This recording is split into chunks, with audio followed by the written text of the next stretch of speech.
Assalomu alaykum, hurmatli obunachilar. Gruppamizga Toshkentdan Kamoliddin akamiz bitta nabor buyurtma qiladi, tayyor bo'ldi. Buni xonadoniga qadamga qiladi ekan. Uka menga chiroyli qilib chopqisi ham bo'lsin ichida, 3 ta chiroyli zanglamaydigan oshxonada ishlatadigan pichog'i bo'lsin dedi. Bitta go'shtlar to'g'raydigan pichog'ini qilib berdik. Lezvalarga chiroyli qilib mana rasmlarni tushirib, orqasiga Dilmurod akaga Kamoliddindan esdalik deb yozib berdik. Mana bu pichoqlar ham moshni ishlangan, marjonlari bor, tepasida qalin materialdan qilganmiz. Ruchkasi tekstil, lezvasi klapan materialdan bo'lgan. Buni ham tashlayman. Bemalol ishlataverasizlar bu pichoqlarni, taqmona bo'ldi.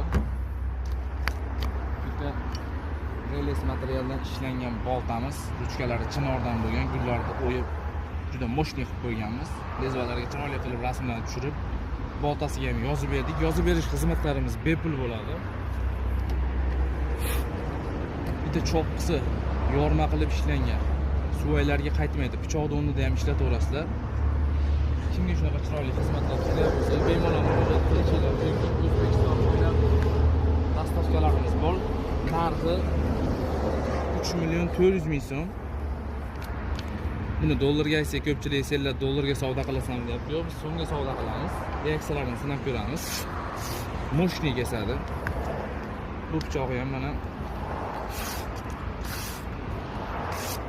zo'r kesadi. Hammasi shunaqa kesadi. Pichoqlari zanglamaydi. Suv bilan qolsa ham zanglamaydi. Endi to'xtab turing do'stim.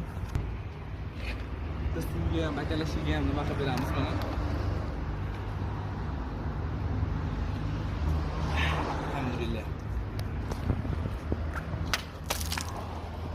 Suv bilan qolsa ham zanglamaydi pichoqlar. Yoqqan bo'lsa bitta like bosib ketish esdan chiqmasin.